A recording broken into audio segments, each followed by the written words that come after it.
Welcome to my workbench today. Last week I got the new kit from the German Funkamateur from www.box73.de. It's a vector antenna analyzer called the Fox Alpha Victor Alpha 4. It's a kit that costs about 150 euros, and it's a kit from Delta Golf 5 Mike Kilo, and it has a frequency range from 100 kilohertz to about 100 megahertz. So perfectly made for us shortwave junkies. As always, we get a very nice assembly manual, and all in German, but there's an English version coming out pretty soon.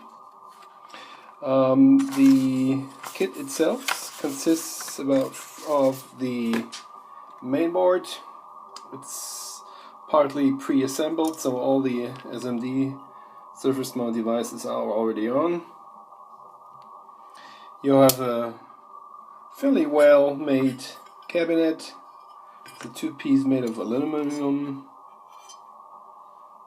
You have the display, which is being supplied by Electronic Assembly, and you have just a few parts which been needed to put on the main board. I think we're going to start with the switch here, with the main switch. Then we go over to the function key switches. You got a Bnc connector. You got the battery holder. This piece is quite low power current consumption, so you can when you have the backlight off, you run it with two AA batteries. You have some connectors for the display, and because I was one of the earliest who ordered the kit, I got a 50 ohm end connector for calibration and two other Bnc connectors with short and open. So let's start the assembly, and well, let's get started. So first thing to do is to solder the main on-off switch, and be aware that it's lined up with the PCB and it's straight. So first thing soldered is the main switch. So next steps are the connectors on the display, and I use the display as a guidance. The white behind the display, it's the background lighting. So I will carefully put the connectors on the display and then set everything on the main board and solder it piece by piece. So everything is set on tight and straight with the main board. So we will now carefully turn it over, and as you can see, the main board is carefully manufactured so that the pins are tightened into the through-plotted holes, and then make it perfectly fit, so soldering wouldn't be that difficult. So everything well done.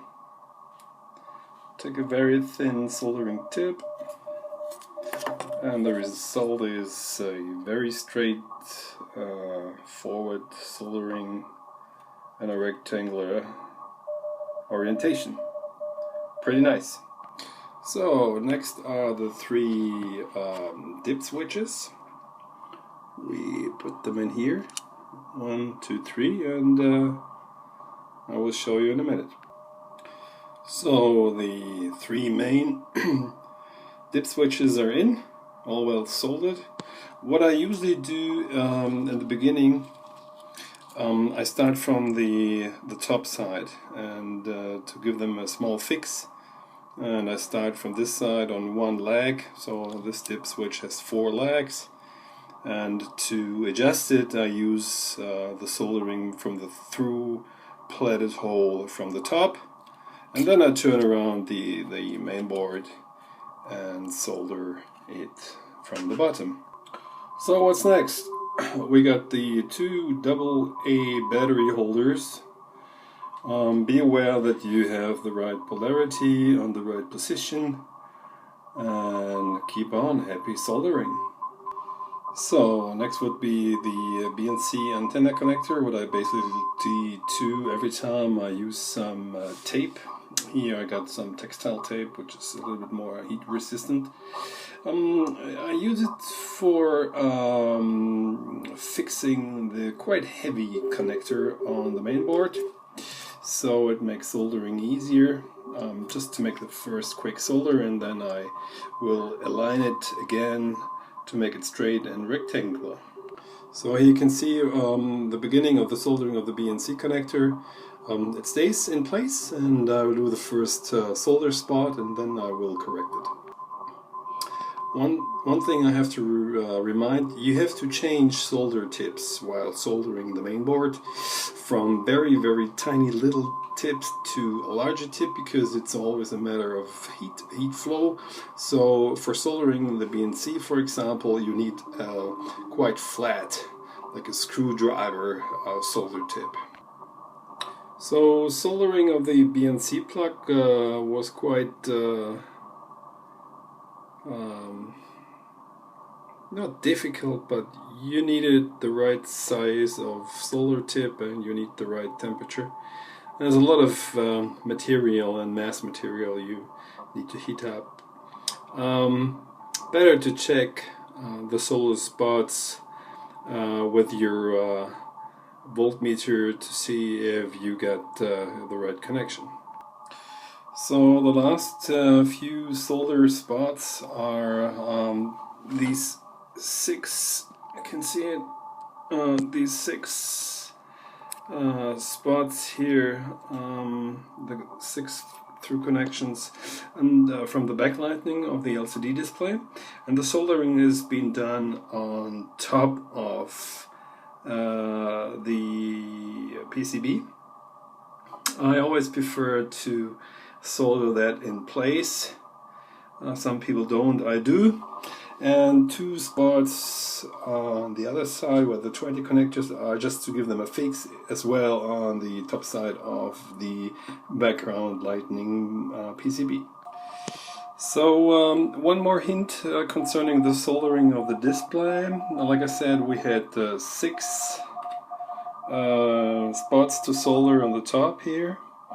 Just use one single connector on each side and use very less solder, so that the solder is not flowing through the connectors.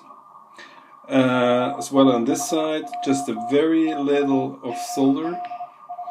Then remove the display again, and then put the other connectors, the other solderings in place. So now the final assembly is still to go. We now put the switch heads in. I already put 2 AA batteries in, and next step in. So we're ready for the first powering up. We got the 50 ohm dummy on here. Maybe we don't need it. Oh, it's bright. So everything seems to be working up to here. Now the cabinet assembly will follow. So the assembly was pretty much straightforward. First of all, you have to put the 4 rubber feet in place. Then basically the 4 screws. That's a dummy load. So the assembly took in all about 30 minutes. No complications, everything was fine. I got 4 surplus screws, don't know why. Everything else is fitting perfectly. So now the power up. I have a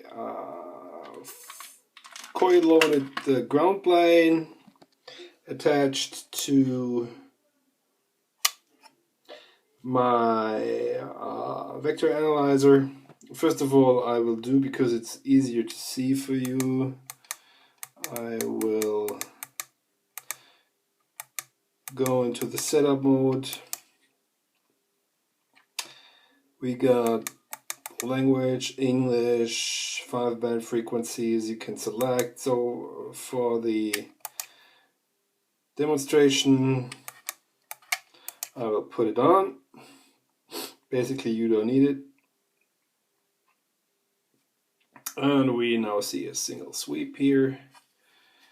Go back, hold the button, and we will select SWR cycling sweep for my desired 40 meter band.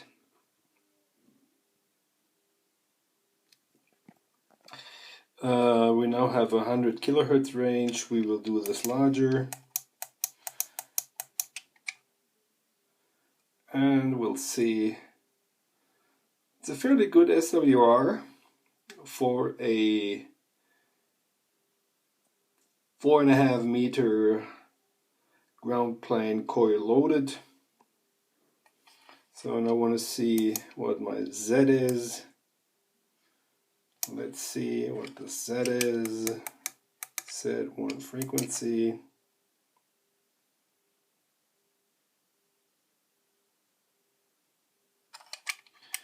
Here you can select the frequency.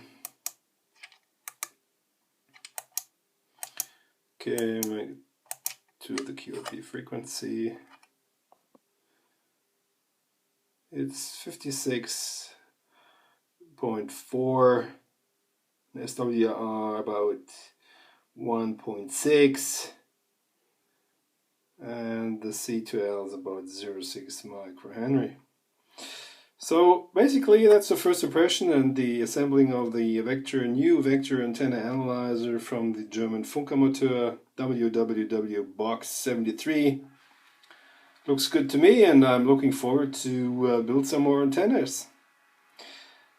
Have a good one. Delta Mike 5 Tango Uniform QRP.